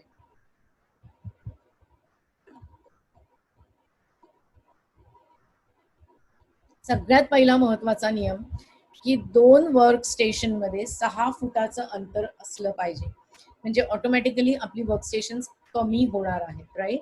सो न्यू नॉर्मल, पहिलं नॉर्मल काय होतं, जेवढी होतील तेवढी वर्क स्टेशन असणं, पण आता न्यू नॉर्मल मध्ये आपल्याला वर्क स्टेशन कमी करणं आहे. त्याच्यानंतर धूळ, धूर, ॲलर्जी, ओडर कमी करण्यासाठी एअर प्युरिफायर्सचा वापर करून वर्कप्लेस हवेशीर असल्याचे सुनिश्चित करा, जेणेकरून एक आरोग्यदायी फ्रेशर क्लीनर वातावरण असेल. नाव एअर प्युरिफायर्स आणि ह्या ज्या गोष्टी आहेत ह्या ज्यांना परवडणार नाही त्यांनी हे लक्षात ठेवायला पाहिजे की धूळ म्हणा किंवा ॲलर्जीज ह्यासाठी सांभाळायला हवं. सो जेव्हा आपण धूर क्रिएट होणाऱ्या सर्व्हिसेस देणार आहोत त्यावेळेला किंवा काही ॲलर्जिक केमिकल्स वापरणार आहोत त्यावेळेला ते क्लायंट्स एकटे असतील किंवा कमी क्लायंट्स असतील ह्याची आपल्याला पहिली काळजी घेणं गरजेचं आहे. त्याचबरोबर आपली जागा हवेशीर राहील, सो दारं खिडक्यांचाही वापर करा. त्याच्यामध्ये एसीज, एअर प्युरिफायर्स, अनेक ऑप्शन्स आहेत. गाईडलाईन्स आहेत की, म्हणजे मी असं सांगेन की गाईडलाईन्स लक्षात घ्या, काय वापरायचंय ते लक्षात नका घेऊ, ते तुम्हाला ठरवायचंय की मी ह्यातला कोणता ऑप्शन घ्यायचा आहे, बरोबर. सो वातावरण फ्रेश राहील, स्वच्छ राहील आणि हवेशीर राहील ह्याची काळजी आपल्याला घ्यायची. ती कशी घ्यायची हे आपल्याला ठरवायचं आहे. आपल्या खिशाला, आपल्या जागेला, आपल्या आजूबाजूच्या एरियाला कसं सूट करेल त्याप्रमाणे. नोटीस बोर्ड किंवा आपण आतापर्यंत मेन्यू कार्ड देत होतो, सर्व्हिस कार्ड किंवा रेट कार्ड दाखवत होतो. आता आपल्याला आयदर तुम्ही सर्व्हिसच्या अगोदर मोबाईलवर पाठवा किंवा त्याचा बोर्ड लावा किंवा तुमच्या ऍपमध्ये तुम्हाला जसं जमेल तसं ते दाखवा, पण रेट कार्ड काढून टाका. जसं आपण मगाशी म्हटलं त्याप्रमाणे की हाय कॉन्टॅक्ट पॉइंट्स आपल्याला टाळायला पाहिजे. रिफ्रेशमेंट बंद करायची आहे आपल्याला, ही चहा, कॉफी, सरबत, कोल्ड ड्रिंक्स ह्यांना बंद करायचंय. ओके, जर का द्यायचं असेल तर डिस्पोजेबल ग्लासेस आणि शुगर पाऊच वापरा आणि छोट्या पेट बॉटल्स मध्ये त्यांना पाणी प्यायला द्या. But here I will say की ते दिल्यानंतर सुद्धा ते डिस्पोज करायला त्यांना सांगा. त्याच्यासाठी आपल्या स्टाफला नका सांगू की ते डिस्पोजेबल ग्लासेस डस्टबिन मध्ये टाका. Okay, guide them towards dustbin. They can throw. आपले पॅडल पुशवाले डस्टबिन्स असतात, so they don't have to touch the dustbin, पण त्याच्यामध्ये ते डिस्कार्ड आपल्याला करायचे आहे. बट जेवढं होईल तेवढं हे करणं टाळा. यू कॅन रिक्वेस्ट देम की प्लीज तुम्ही पाण्याची बॉटल तुमची स्वतःची घेऊन या, सो ते परत घेऊन जाऊ शकतात, राईट. नाव मास्क. जसा आपल्या ऑपरेटरकडे मास्क हवा तसंच आपल्या क्लायंटकडेही मास्क हवा. शक्यतो ते सलॉन्स मध्ये येतात त्यावेळेला मास्क आणि ग्लव्स मध्ये आहे त्याची खात्री करून घ्या, राईट. 3 प्लाय डिस्पोजेबल मास्क किंवा KN95 हे एम्प्लॉईसाठी चांगले आहे, बरोबर. कारण N95 हे मेडिकल सर्जनसाठी आहे. So we are using KN95. आता किंवा 3 लेअर फॅब्रिक मास्क हा क्लायंटसाठी नसून हा ऑपरेटरसाठी आहे, राईट. पण जेव्हा आपण रियुजेबल मास्क वापरणार आहोत, ज्याला आपण म्हणतो कापडाचे मास्क असतात किंवा जे आपण परत वापरायचे आहेत, त्यावेळेला ते स्वच्छ धुणं, स्वच्छ वाळवणं आणि त्याला डिसइन्फेक्ट किंवा निर्जंतुक करणं हे फार गरजेचं आहे. त्याशिवाय हे घडू शकत नाही. हे प्रत्येकाने लक्षात ठेवलं पाहिजे. नुसता धुतला, वाळवला, वापरला तर नाही चालणार त्याच्यामध्ये, राईट. आणि जे डिस्पोजेबल आहेत ते व्यवस्थित रीतीने डिस्पोज झाले पाहिजे. आता आपण आजचा जो महत्वाचा विषय आहे इज स्किन, राईट. स्किन सर्व्हिसेससाठी आपल्याला गाईडलाईन्स द्यायच्या आहेत. स्किन सर्व्हिसेसच्या गाईडलाईन्स. आता स्किन सर्व्हिसेसमध्ये सध्याची सगळ्यात महत्वाची सर्व्हिस आहे थ्रेडिंग, ज्याच्यावरती सलॉन्स चालतात किंवा सलॉनमध्ये आपण असं म्हणूया की एंट्री लेवल सर्व्हिस आहे ही, बरोबर. सो सेवा करण्यापूर्वी म्हणजे जेव्हा आपल्याला ही थ्रेडिंगची सर्व्हिस द्यायच्या आधी काय काय काळजी घ्यायची. सो फर्स्ट इज खुर्ची, आरसा, कात्री इत्यादी जंतुनाशक असल्याची खात्री कर. जसं मी मगाशी म्हटलं की आपल्याला आपले वर्कस्टेशन्स क्लीन करायचे, आपले सर्व्हिस स्टेशन कमी करायचे, स्टाफ कमी करायचा आहे. तसंच 2 सर्व्हिसेसच्या मध्ये आपल्याला वेळ हवा, कारण प्रत्येक सर्व्हिस झाल्यानंतर आपल्याला मिरर, चेअर, ट्रॉली किंवा टेबल ह्या ज्या वस्तू असतील त्या पूर्णपणे डिसइन्फेक्ट करायच्या आहेत आणि नंतर वापरायच्या आहेत. आणि त्याचबरोबर सर्व्हिससाठी लागणारी प्रत्येक वस्तू म्हणजे जसं इथे फॉर एक्झाम्पल सीझर किंवा ट्विझरही असू शकतो, हे पूर्णपणे आपल्याला हे ठेवायचं आहे, निर्जंतुक करायचं आहे किंवा डिसइन्फेक्ट करायचं आहे. त्याच्यानंतर थ्रेडिंग करण्यापूर्वी नवीन ग्लोव्ज वापरायचे आहेत. प्रत्येक सर्व्हिससाठी we have to use new gloves, right. Face mask आणि फेस शिल्डचीही इथे गरज आहे. फेस शिल्ड घातलं म्हणून फेस नाही असं नाही होऊ शकत, कारण Get that. Could you try again? असं आहे ना की फेस शिल्ड नुसती घातली तर त्याच्यावर फॉगिंग होतं, पण जेव्हा आपण फेस मास्क पण घालतो त्यावेळेला त्यावर फॉगिंग येत नाही. म्हणून फेस शिल्ड आणि फेस मास्क दोन्ही नेहमी एकत्र वापरायचा आहे. जो थ्रेड वापरायचा आहे तो सुद्धा स्टेरिलाइज ठेवा. Now these things are to be kept in the UV sterilizer. आपण त्या स्लाइडशी थोडंसं लिंक करत जातो प्रत्येक गोष्ट, राईट. देन थ्रेडिंगसाठी पावडर लावण्यासाठी एक नवीन कापूस बॉल वापरा. ओके, एक पावडर पफ असा डबा असायचा, त्याच्यात पफ असायचा. So now no we have to decant powder. आपल्याला एका छोट्या ह्याच्यात पावडर काढून घ्यायची आणि एक कॉटन बॉलनी ती लावायची आणि काम झाल्यानंतर या दोन्ही वस्तू डिस्पोज करायच्या, उरलेली पावडर आहे आणि तो कॉटन बॉल आहे, बरोबर. त्याच्यानंतर थ्रेडिंगसाठी लूप किंवा गळ्याभोवतीची पद्धत, आता खूप सारे व्हिडिओज युट्यूबवरती व्हायरल झालेले आहेत. सो तुम्ही जी पद्धत आवडेल ती वापरायची. फक्त थ्रेड तोंडात घालण्याची पद्धत नाही अवलंबायची. काही जणांनी बोटाला गुंडाळून केले, काही जणांनी गळ्यात लूप घातलाय, काही जणांनी अजून काय काय नवीन नवीन शोधून काढल्यात त्याच्यावरती options. So use one of it, but thread तोंडात नाही घालायचे. सर्व्हिस नंतर थ्रेडिंग झाल्याच्या नंतर सर्व वस्तू बंद डस्टबिन मध्ये टाकायच्या आहेत. ज्या पुन्हा वापरायच्या आहेत त्या वॉशिंग बिन मध्ये टाकायच्या आहेत. क्लायंट उठून गेल्यानंतर आपल्याला पुन्हा थ्रेड तोडून आपल्याला डिसइन्फेक्शन करायला ठेवायचं आहे. चेअर, सीझर, मिरर, ट्विझर जे काही वापरलंय ते पुन्हा एकदा डिसइन्फेक्ट करायचंय आणि ग्लव्ज आपल्याला डिस्पोज करायचे. ह्या गोष्टी आता आपल्याला आपल्यामध्ये घालून घ्यायच्या आहेत ना. असं जसं मी नेहमी एक उदाहरण देते की जेव्हा आपण घरी जातो, बाहेरून घरी आलो की हातपाय तोंड धुतो, आपल्याला केव्हा तरी लहान असताना आईने शिकवलंय आणि आता ते आपल्या अंगवळणी पडले. तसंच ह्या सगळ्या गोष्टी आपल्याला अंगवळणी पडल्या पाहिजे. नव्याने त्यांच्यात मिस्टेक नाही होता कामा, कारण एक मिस्टेक झाली तर अनेक गोष्टी घडू शकतात त्याच्यातून. म्हणून दुसरी महत्वाची सेवा आहे वॅक्सिंग. अगेन एंट्री लेवल आपल्याकडे क्लायंट्स येतात, वॅक्सिंग करतात आणि आता तर लॉकडाऊन संपण्याची क्लायंट्स वेड्यासारखी वाट बघतात की कधी जातोय आणि थ्रेडिंग वॅक्सिंग करून घेतोय, राईट. सो ही वॅक्सिंगची जे आहे अगेन पुन्हा बेड असेल किंवा चेअर असेल, सो जे वर्कस्टेशन आहे ते डिसइन्फेक्टेड आहे की नाही, नवीन ग्लव्ज घालणं, ट्रॉली, ट्रे, आपल्या ज्या वस्तू वापरायच्या आहेत, आपला wax pot, everything should be disinfected. Again त्याच्यासाठी जी पद्धत वापरायची आहे ती आपण पुढे डिस्कस करणार आहोत, राईट. त्याच्यानंतर अगेन थेरपिस्टच्या अंगावरती मास्क असला पाहिजे, हेडकॅप असलं पाहिजे, डिस्पोजेबल ॲप्रन आणि फेस शील्ड, बरोबर. ह्या सगळ्या वस्तू नवीन हव्यात, एस्पेशली युअर मास्क, ग्लव्स. त्याच्यानंतर जेव्हा तुम्ही वॅक्सिंग कराल तेव्हा डिस्पोजेबल स्पॅच्युला वापरायचा आहे आणि single dip method. I think इथे बऱ्याचशा अगर इन्स्टिट्यूशनची लोक आहेत किंवा असे डेस्को ग्रॅज्युएट्स आहेत त्या सगळ्यांना सिंगल डिप मेथड माहिती आहे की एकदा वापरलेला स्पॅच्युला पुन्हा त्याच्यात बुडवायचा नाही. We have to dispose it off. Okay, so त्याच्यासाठी एक वेगळी मेथड फॉलो केली जाते, बट ही सिंगल डिप मेथड तुम्ही वापरू शकता. त्याच्यानंतर वॅक्सिंग करताना ग्लव्ज मास्क काढून टाकू नका. काही जणांना असं वाटेल खूप अनकम्फर्टेबल होत आहे तर तो ग्लव्ह काढून टाकून फटफट फटफट वॅक्सिंग करायला घेतात, तर नाही. अजूनही लॉकडाऊन संपला नाही, there are few days in our hand.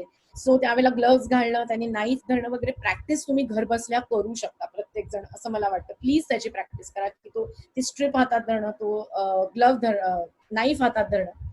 आणि ह्याच्यात मी सांगेन की हे जे ग्लव्स तुम्ही घालता हे फिटिंगचे घाला. डिले घातले खूप त्रास होतो. So wear it of your fitting.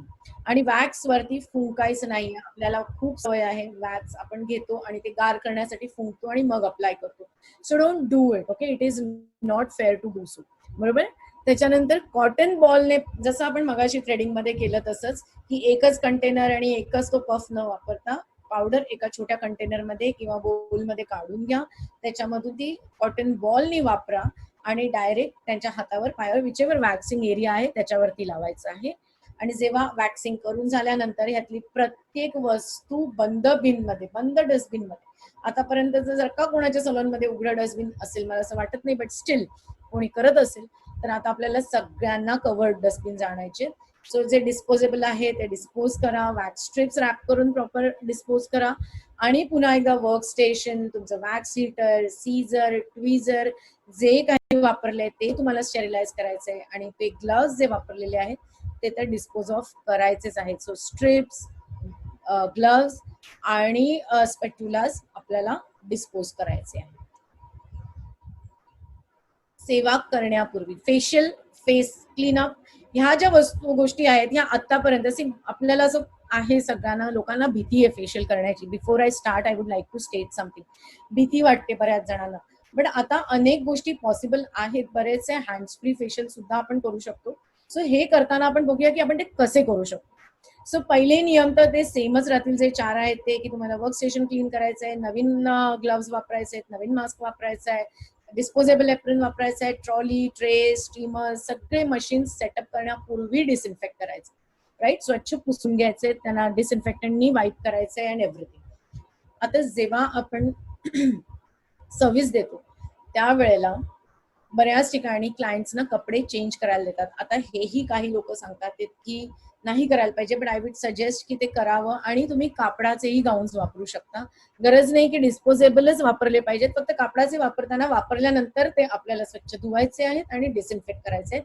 हे विसरू नका, ह्याला विसरू नका फक्त. राईट, सो त्यांना स्वच्छ गाऊन घालायला द्यावा. आणि त्यांचे कपडे, पूर्वी आपल्याकडे हँगर सिस्टम होती की आपण आपल्या डोअरला किंवा हँगरला जागा केली होती ज्याने त्यांच्या कपड्यांची इस्त्री जाणार नाही. But now please request them proper fold करून पॉलिथिन बॅग मध्ये ठेवून त्यांच्या बॅगेत ठेवायला किंवा वेगळ्या जागी ठेवायला. बरोबर. त्याच्यानंतर ज्या वस्तू वापरायच्या त्या शक्यतो ह्या ट्रीटमेंटमध्ये डिस्पोजेबलच वापरावं. आणि जर का प्रिफरेबली मोनोडोज वापरूया आपण, सिंगल यूज पॅक्स. पण जर का आपल्याकडे ऑलरेडी मटेरियल आहे जे एक्सपायर झालेलं नाहीये तर ते छोट्या छोट्या बोल्स मध्ये सर्व पहिलेच काढून घ्या आणि वापरा. आणि जर का थोडंफार उरलं तर ते सगळं फेकून द्या. ते पुन्हा डब्यांमध्ये नाही जाता कामा किंवा फ्रीजमध्ये नाही जाता कामा. राईट. त्याच्यानंतर काम करताना बोलणं टाळा त्यांच्याशी. राईट. आणि मसाज करताना ग्लव्स घालून मसाज करा. प्रेफरेबली लॅटेक्सचे ग्लव्स वापरू नये, नायट्राइल ग्लव्स वापरावेत असं माझं सजेशन असेल. बट ग्लव्स वापरून मसाज करू शकता किंवा हाताने ग्लव्स घालून वगैरे मसाज करण्यापेक्षा आपण मायक्रो मसाज किंवा ग्लोव्स पूर्वी फार आपण ट्रेंडमध्ये होते आणि वापरले होते. आता पुन्हा एकदा आपण त्याला ट्रेंडमध्ये आणूया and let us use those gloves. किंवा तुमच्याकडे मायक्रो मसाजर्स असतील किंवा अजून काही इन्स्ट्रुमेंट्स असतील ज्याने तुम्ही मसाज करू शकता. पण लक्षात ठेवा, अगेन ह्या वस्तू सुद्धा पूर्णपणे स्टेरिलाइज केलेल्याच असल्या पाहिजे. So we have to take care of sanitization, sterilization and disinfection. पावला पावलावर ह्याची काळजी घ्यायची. अँड अगेन बंद बिन मध्ये सगळ्या डिस्पोजेबल वस्तू टाकायच्या आहेत आपल्याला. वर्कस्टेशन क्लीन करायचंय, वॉशेबल सगळे वॉश बीन्स मध्ये टाकायचे आणि मग ग्लव्स जे वापरलेले आहेत ते कट करून डिस्पोज करायचे, कारण ते ऑनेस्टली खूप खराब झालेले असतात, right. So these were the basic instructions that we took for main 3 services, right? Threading, waxing आणि facial. आता जर का तुम्ही बघितलं घेतलं तर सेवा दरम्यान हे जे कॉलम होता हा प्रत्येकाला वेगळा आहे. बाकीचे सर्व्हिसच्या आधी आणि सर्व्हिसच्या नंतर म्हणजे प्री सर्व्हिस आणि पोस्ट सर्व्हिस हे कॉमनच राहतील. बरेच वेळा फेशियल्स मध्ये वगैरे आपण त्यांना ग्रीन टी वगैरे ऑफर करत आलोय आतापर्यंत, पण आता ह्याच्या पुढे आपल्याला हे नाही करायचंय, राईट. नाव लॉन्ड्री, सगळ्यात महत्वाचा मुद्दा. लॉन्ड्री आपण कशी वापरायची, डिस्पोजेबल्स आणि लॉन्ड्री सर्व्हिसेस कशा आपण फॉलो करायचे ते समजून घेऊया. आधी पहिली गोष्ट म्हणजे प्रत्येक क्लायंटना जे आपण टॉवेल्स, गाऊन्स किंवा एप्रिन्स वापरतोय ते एकदाच वापरले जात आहेत ह्याची आपल्याला काळजी घेणं गरजेचं आहे, बरोबर. कारण त्याशिवाय आपल्याला हे पॉसिबल नाहीये. देन नेक्स्ट इज कपड्यांच्या ड्रायरमध्ये सोडियम हायड्रोक्लोराईड आणि डिटर्जंट ह्याच्याबरोबर धुवायचे. जे आपल्याला वॉशेबल्स आहेत ते ह्याच्याबरोबर धुतले गेले पाहिजेत, राईट. कारण काय होईल की थंड पाण्याने धुताना त्यातले जर्म्स मरत नाहीत, म्हणून गरम पाणी प्रत्येक ठिकाणी एम्फेसिस केलेलं आहे आपण, बरोबर. त्याच्यानंतर कपड्यांच्या ड्रायरमध्ये, लॉन्ड्री ड्रायरमध्ये सर्वात आता ऑनेस्टली प्रत्येकाच्या वॉशिंग मशीनला ही सेटिंग असेल असं नाही. उन्हात तुम्ही टेरेसमध्ये वाळत घालू शकाल, but see into it, open air मध्ये स्वच्छ वाळले जातील कपडे, राईट. त्याच्यानंतर once they are washed and cleaned and dried, ताबडतोब त्यांना स्वच्छ झाकलेल्या बंद कंटेनर्समध्ये किंवा डब्यांमध्ये किंवा बॅग्समध्ये तुम्हाला स्टोअर करायचंय, ओके. त्याच्यानंतर प्लास्टिक किंवा नायलॉन केप्स आणि एप्रिन मशीनमध्ये धुवून ड्रायरमध्ये कोणत्याही सेटिंगवर वाळलेल्या किंवा स्प्रे जंतुनाशकांनी निर्जंतुकीकरण केले जाऊ शकते. आता हे जे आपले नॉर्मली नायलॉन केप्स आणि प्लास्टिक केप्स आपण किंवा एप्रिन्स जे आहेत ते हेअर ड्रेसिंग मध्ये वापरतो, राईट. सो हेअर ड्रेसिंग मध्ये वापरताना काय होतं, त्यांना पण आपल्याला त्या सेटिंग्स वरती धुवायला लागेल, कारण खूप गरम पाण्यात धुताना ते श्रिंक होऊन जातील किंवा खराब होऊन जातील, बरोबर. सो प्रॉपर सेटिंग मध्ये धुवून वाळवून त्यांना जंतुनाशकांनी आपण म्हणजे जे मगाशी स्प्रे फॉर्मॅट बघितला की स्प्रे मध्ये सुद्धा डिसइन्फेक्टंट्स अवेलेबल आहे, सो त्यानेही आपण हे वापरू शकतो, बरोबर. त्याच्यानंतर वापरलेले तसे युज्ड एक आपण 2 हे करूया, कंटेनर्स बनवूया किंवा डब्बे बनवूया. एक असेल युज्ड आणि एक असेल क्लीन, बरोबर. सो जे आपण यूज केलेले टॉवेल्स आहेत किंवा बेडशीट्स आहेत किंवा कॅप्स आहेत, मास्क आहेत, व्हॉट एव्हर इट इज, ते यूज लेबल लिहिलेल्या डब्यात टाकूया आणि जे फ्रेश आलेले आहेत, लॉन्ड्रीतून आलेले आहेत ते त्याच्यामध्ये ठेवूया, बरोबर. टॉवेल्स आणि इतर लॉन्ड्री वस्तू योग्य रीतीने स्वच्छ करा, जागेवर न का बऱ्याच ठिकाणी एस्पेशली मुंबई सारख्या ठिकाणी कमर्शियल लॉन्ड्री सर्व्हिसेस वापरल्या जातात, बरोबर. आपण बाहेर धोबी येतो किंवा लॉन्ड्री मध्ये जातात कपडे आणि ते सलॉन डिलिव्हरीला डायरेक्ट सलॉन मध्ये येतात. सो एक छोटे छोटे टिप्स मी देईन याच्यामध्ये की लॉन्ड्रीवाल्याला सांगा ते प्लास्टिक बॅग मध्ये पॅक करून पाठवायला. So you cut that bag, throw it off आणि आतल्या तुमच्या वस्तू इंटॅक्ट आहेत आणि त्या ताबडतोब तुमच्या क्लीन बिन मध्ये जाऊ शकतात, बरोबर. So you can use commercial laundry services as well. ज्यांच्याकडे ह्या जागा नाहीयेत, बरेच सलॉन्स असे आहेत जे स्वतः तिथे कपडे धुतले जात नाही. नाव इलेक्ट्रिकल इक्विपमेंट्स. अगेन आपल्या ब्युटी ट्रीटमेंटचा इलेक्ट्रिकल इक्विपमेंट्स हा खूप महत्वाचा पार्ट आहे. सो ते आपण कसे क्लीन करायचे ते बघूया. आता प्रत्येक वापरानंतर electrical clipper, nail drills, flat iron, blow dry, तुम्ही हे वाचत असाल तर वाचता वाचता कदाचित अजूनही तुमच्याकडे इलेक्ट्रिकल इक्विपमेंट्स असतील, राईट. प्रत्येकाला आठवा तुम्ही की आपल्याकडे मेटल इलेक्ट्रोड्स आहेत, हाय फ्रिक्वेन्सीचे वॅन्स आहेत, व्हॅक्युमचे कप्स आहेत, त्याच्यानंतर अल्ट्रासॉनिकचे नॉब्स आहेत किंवा बऱ्याचशा वेगवेगळ्या अजून ब्युटी मशीन्स आहेत, स्टीमर्स आहेत, हँड स्टीमर्स आहेत, प्रॉपर टेबलटॉप स्टीमर्स आहेत. There are so many things that we have, right. Blow dryers आणि एव्हरीथिंग एव्हरीथिंग एव्हरीथिंग हे रोज स्वच्छ आणि डिसइन्फेक्ट ह्याच्यासाठी स्प्रेज, वाईप्स ह्यांचा वापर केला जाऊ शकतो एफिशियंटली, राईट. त्याच्यानंतर वापरात जेव्हा नसतं तेव्हा ते प्रॉपरली स्टोर्ड म्हणजे बंद कबर्ड्समध्ये, बंद डब्यांमध्ये आपण ठेवू शकतो. बऱ्याचशा अकॅडमीजमध्ये मी बघितलेलं आहे की असे छान छोटे छोटे प्लास्टिकचे डबे केलेले असतात, त्याच्यामध्ये ते मशीन, त्याच्या अटॅचमेंट प्रॉपर स्टोअर केलेले असतात, गॉजमध्ये वाईप रॅप करून किंवा असं. सो तुम्ही तुमच्या आयडियाज लढवायचे आहेत की आपण हे कसं सेफली स्टोअर करू शकतो, right? But store them in a close thing. ते ओपन ट्रॉलीजमध्ये नाही सोडू शकत आपण. त्याच्यानंतर वापरत असलेल्या स्टोरेजमध्ये एक स्वच्छ आणि निर्जंतुकीकरण केलेला स्टँड, हुक, बंद container. Okay, just check it. त्यांचे स्टँड आहेत, त्यांच्या ट्रॉलीज आहेत, बऱ्याच मोठमोठ्या मशीन ट्रॉली, स्टँड आणि सगळ्या सकट येतात. सो त्या प्रत्येकाला आपण डिसइन्फेक्ट करू किंवा त्याचे नॉब्स किंवा त्याचे रॉड्स आपण डिसइन्फेक्ट केले कारण ते चेहऱ्याला क्लीन करणार. बट फायनली बाकीच्या वस्तूंनाही आपण हात लावतो. त्यांचे बटन्स आहेत किंवा त्यांचे स्क्रीन्स आहेत, टच पॅड्स आहेत, so many things are there in it, right? So त्यातली प्रत्येक गोष्ट we have to take care की ती आपण प्रॉपरली क्लीन केलेली आहे, राईट? त्याच्यानंतर डिस्पोजेबल्स. काय काय डिस्पोजेबल्स आपल्याकडे असले पाहिजेत किंवा एक वापरल्या जाऊ शकतात वस्तू. We have to pay attention to this, बरोबर? आता ह्याच्यामध्ये ओके, शेमॉईस, अशा अनेक वस्तू येतात. आता ही जे सलॉन चप्पल्स असतात त्या अनेक प्रकारच्या येतात, राईट? काही जण रबरच्या येतात, कधी पेपरच्या सुद्धा येतात. Then you can use shoe covers, so many things, options you need to find it out, बरोबर? त्याच्यानंतर वुडन ऍप्लिकेटर्स, जे मेनली आपण वॅक्सिंगसाठी वापरलेले आहेत असे ऍप्लिकेटर्स आहेत. त्याच्यानंतर cotton balls, cotton pads, cotton swabs, अनेक गोष्टींसाठी आपण वापरत असतो. फॉर एक्झाम्पल क्युटिकल रिमूव्हरसाठी किंवा क्युटिकल सॉफ्टनरसाठी, त्याच्यानंतर आयब्रोला किंवा थ्रेडिंगला वापरण्यासाठी. सो अनेक गोष्टी आपण याच्यात वापरत असतो. सो त्या वस्तू, देन स्पॉन्जेस, डिस्पोजेबल स्पॉन्जेस मिळतात विकत. छोटे छोटे असे हे असतात, काड्यांसारखे असतात आणि मग ते पाण्यात घातले की फुलतात. So all those are disposable sponges, right? So हे डिस्पोजेबल स्पॉन्जेस जे आहेत त्यांना डिस्पोज करायचे. वॅक्स स्ट्रिप्स, आता ते सरसकट सगळीकडे डिस्पोजेबल वॅक्स स्ट्रिप्स वापरल्या जातात. So I don't think I have to mention it की त्या फेकायच्या आहेत. Okay, no one reuses it. त्याच्यानंतर त्याच्या लाकडाच्या किंवा फोमच्या आणि इतर वस्तू, ह्यातल्या अनेक वस्तू आहेत. You have to find it out in your salon. मी काय काय डिस्पोजेबल्स वापरते, राईट? आणि जे जे डिस्पोजेबल तुमचे वापरले जातील तो प्रत्येक डिस्पोजेबल तुम्हाला फेकून द्यायचा आहे डस्टबिन मध्ये वापरानंतर. आता आपण बघितलं सलॉनची काळजी कशी घ्यायची, मग आपल्या स्टाफची काळजी कशी घ्यायची, क्लायंट्सची काळजी कशी घ्यायची आणि ट्रीटमेंट्स मध्ये काय काळजी घ्यायची, हे सगळे पार्ट्स आपण कव्हर केलेत. Now one more and last is and very important, billing and payments. Okay, त्याच्याशिवाय आपलं काम पुरं नाही होऊ शकत, right? So let us take care of our billings and payments. आता जेव्हा आपण बिलिंग्स आणि पेमेंट्स बघत असतो त्यावेळेला supposing back to back 2-3 clients असतील ज्यांना बिल पे करायचे, त्यांच्यामध्ये मिनिमम 3 फुटाचं अंतर निश्चित करा, बरोबर?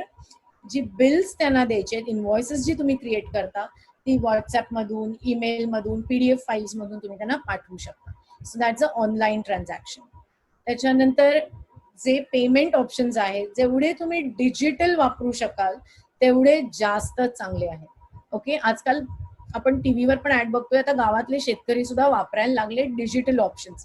सो गुगल पे आहे, फोन पे आहे, भीम, देर are so many payment, UPI apps आहेत. त्यातल्या कोणत्याही ऍप्सनी तुम्ही पेमेंट्स घेऊ शकता. सो जेव्हा डिजिटल पेमेंट्स घेता त्यावेळेला ऑनेस्टली क्लायंट्सना लाईन नाही लावायला लागत. त्यांच्या सर्व्हिस स्टेशनवरून सुद्धा काम संपल्या ते पेमेंट क्लिअर करू शकतात, बरोबर? पण जर का हे शक्य नाहीये, काही जणांकडे नाहीये ही फॅसिलिटी किंवा वापरता येत नाहीये आणि त्यांना हे करायचं आहे, कॉन्टॅक्टलेस पेमेंट करायचं आहे, तर वी कॅन हॅव 2 ट्रेज ज्याच्यामधून आपण पेमेंट घेऊ शकतो. आणि हे क्लीन करण्यासाठी आजकाल कॅश सॅनिटायझर्स किंवा स्टेरिलायझर्स छोटे छोटे अवेलेबल झालेले आहेत, ज्याच्यामध्ये तुम्ही कॅश स्टेरिलाइज करू शकता. आय डोंट नो ते किती उपयोगी आहेत, बट हल्ली जाहिराती दिसायला लागलेल्या आहेत ब्युटी सेंटर्सच्या, so you can check with them. पण हे करताना तुमच्या कॅशियरने किंवा तुम्ही ग्लव्स घातले आहेत त्याची काळजी घ्यायला पाहिजे, बिकॉज करन्सी नोट्स ह्या सगळ्यात जास्त कंटॅमिनेटेड असतात. ओके, म्हणून बँक स्टाफ सुद्धा खूप हाय रिस्क वरती आहे या आजारासाठी. So we have to take care जेव्हा आपण कॅश घेतोय आणि देतोय. त्याच्यानंतर जे बिल पंचिंग आहे किंवा जे हे आहे काय म्हणतात, क्लायंट्सना बाहेर पडू देताना आपल्याला ह्या सगळ्या काळज्या घेतल्या पाहिजे. त्या सगळ्यांची आपल्याला हे करायला पाहिजे की प्रॉपरली डिजिटल पेमेंट झालेलं आहे किंवा कॅश आपण घेतलेली आहे, आणि जर का तुम्ही रिटेलिंगही करत असाल, काही वस्तू विकत घेतलेल्या असतील, तर त्यांना बॅगेत ठेवायला सांगा. डायरेक्टली त्या इकडे तिकडे ह्या काउंटरवर त्या काउंटरवर अशा नाही ठेवता कामा. आणि प्रत्येक ऑपरेशन नंतर, म्हणजे तुमच्या क्लायंट्सने तुम्हाला बिल पेमेंट केलं, बिल पंच झालं, सगळं झाल्यानंतर काउंटर पुसायला विसरू नका. बिकॉज बरेच वेळा क्लायंट जेव्हा काउंटरवरती हात ठेवतात, आपण किती रिक्वेस्ट केली तरी ही सवय आहे, ही आपली जशी काढायची सवय तशीच आपल्याला त्यांची पण सवय काढायची, राईट. सो थोडासा वेळ लागेल, थोडा वेळ द्या त्यांना सुद्धा आणि स्वतःला सुद्धा. सो हे करताना त्यांनी जर का चुकून काउंटरवरती हात टेकला तर काउंटर पुसायला विसरू नका, बरोबर. So these are your bills and payments. So with this we are coming to the end. I think आपण ह्याच्यामध्ये तिन्ही सर्व्हिसेस, बिलिंग, क्लायंटची काळजी, या सगळ्याची आपण एक आढावा घेतलेला आहे की काय करायला पाहिजे. Again and again I would like to tell you की आमचा प्रयत्न आहे तुम्हाला गाईडलाईन्स देण्याचा, मार्गदर्शक तत्व सांगण्याचा.